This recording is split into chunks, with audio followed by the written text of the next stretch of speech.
Nakikita mo ba na parang out of touch ang gobyerno sa nangyayari sa mga transport workers? Ako, in a way, yes. Kasi like yung mga policies na ini-implement nila, parang something na hindi naiintindihan ng mga jeepney drivers, most especially. Kagaya ng ano Yung mga... itong katulad nitong huling pagpapamigay nila ng subsidy, fuel subsidy, up to now ang dami pa rin hindi nakakuha. Oo nga eh. Like merong isang parang JODA, Jeepney Operators and Drivers Association, somewhere in Manila.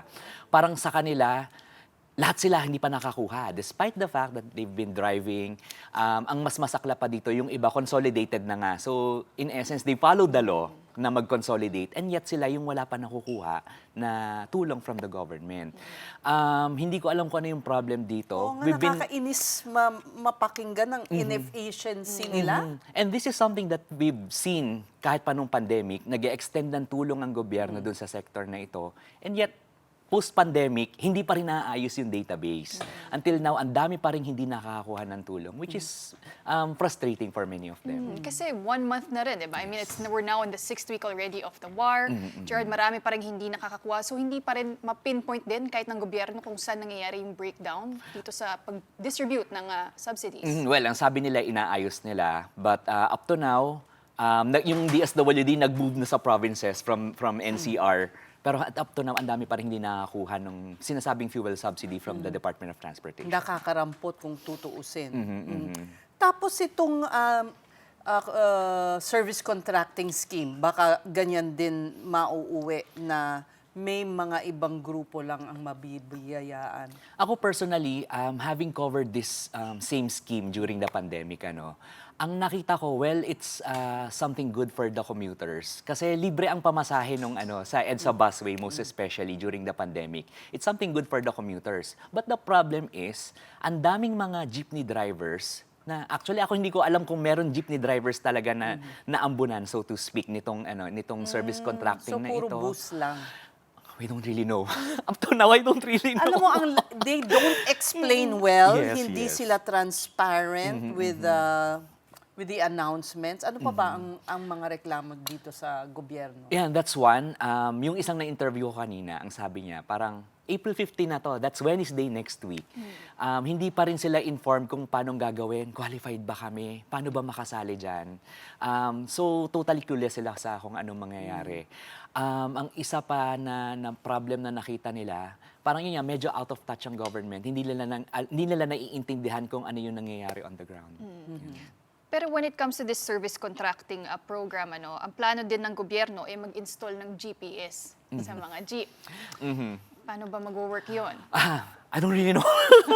At saka, it sends a bad signal na parang wala kang tiwala para bang mangdadaya pa ang mga jeepney drivers sa gobyerno, di ba? Kaya yun ang dahilan ng GPS, di ba? Para ma-monitor sila. That's one way of looking at it. What are the other reasons? They really have to monitor kasi ang idadahilan nila kasi this is taxpayers' money. We really have, dapat may pupuntahan talaga. Ang problem dito is, parang sabi nila, parang may monthly na babayaran yung mga jeepney drivers na 500 pesos. Saan? Para doon sa Parang subscription sa GPS. I think this is problematic in a sense na itong mga driver na ito, nanggagaling sila doon sa 300 na nga lang yun na iuuwi nila. Tapos ngayon, they'll be getting what, 1,000 a day? And then pagbabayarin mo pa ng 500, which is medyo mabigat for them. And where is this GP? Alam mo na kung sino yung supplier niyan? Hindi namin alam kung ano yung pangalan ng supplier, but the DOTR said may nakausap na sila kung sino yung Mabilis sila supplier doon pagdating sa supplier. na naibaba yung presyo to 500. I don't know how much that is 500 before. for the subscription, pero iba pa But for the the device. gadgets, Oo. Pinaka-GPS That device. aspect, we weren't able to confirm with them kung paano yung mismong spare part, yung gadget, paano yung subscription, kung paano yung details. The last time na na-require itong GPS was with the taxi sometime in 2015, I think.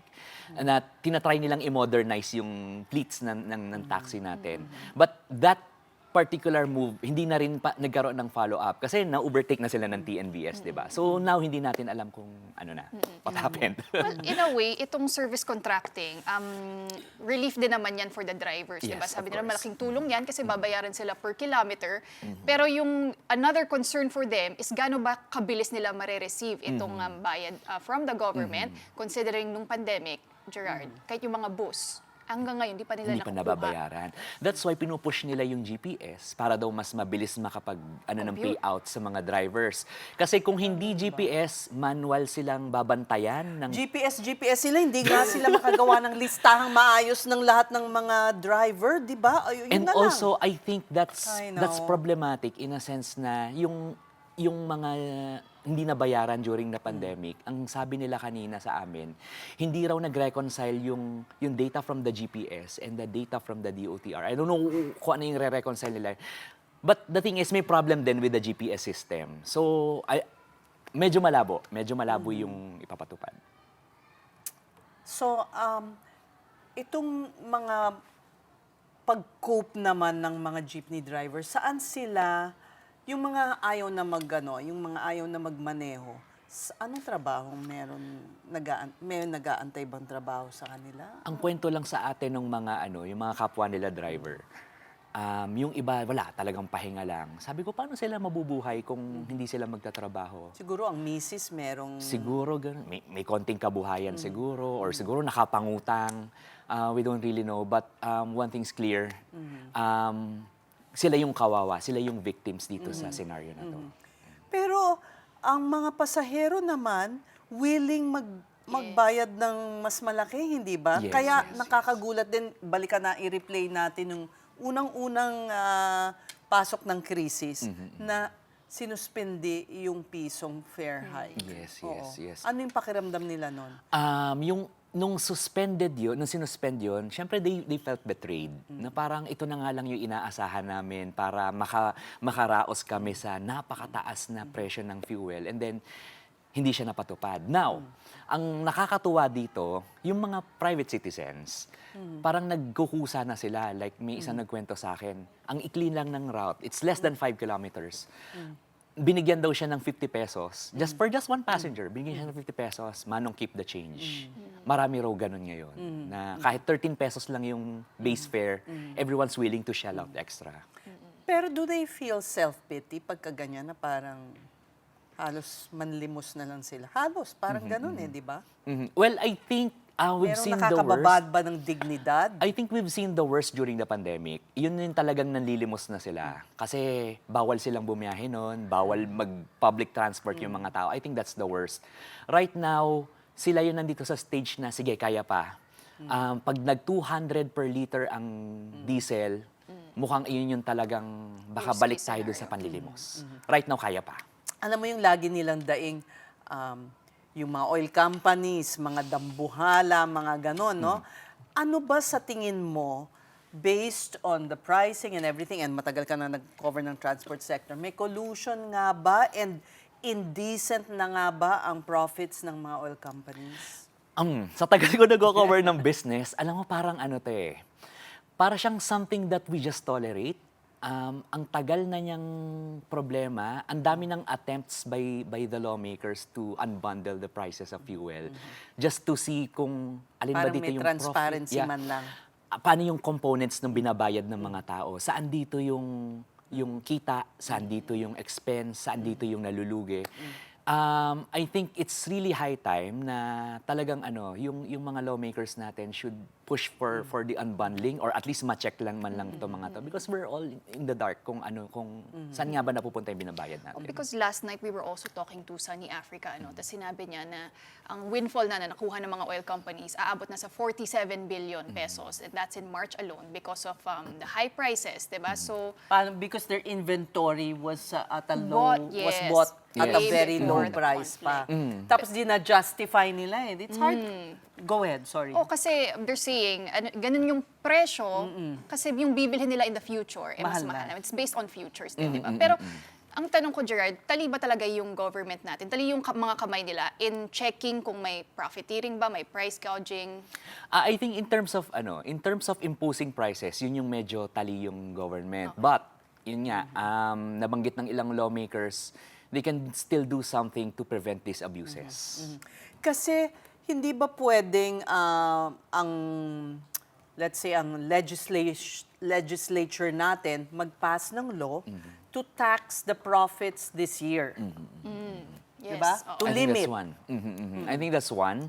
And I think, I find it interesting yung move ng Department of Energy to ask the Philippine Competition Commission to investigate if there's collusion, if there's sabwatan, connivance between oil companies. Kasi napakatagal na nitong magtataka ka itong mga oil companies, iba't iba naman yung cost nila sa pag-procure ng Pero ng supply magkakalapit nila. ang presyo or halos Hindi nga magkakalapit. Halos pare-pareho Kasi lang sila. supposedly, nung pinasa yung oil deregulation law, di ba, you will see more competition. Parang hindi nangyari. Ngayon, merong competition in a sense na There's smaller gas stations that have come out. yeah, and siguro in terms of service, alin ba dito yung may mas magandang service, mas magandang CR, mas may magandang commercial spaces. Siguro in that aspect, but I think at the end of the day, Did we need a oil deregulation law for that? definitely Diba? no. But I think there's ang titingnan pa rin ng mga consumers at the end of the day is prices. Kung saan may mura doon, pero kung magkakamukha yung presyo, na iba lang sa area, doon tayo sa area kung saan mura.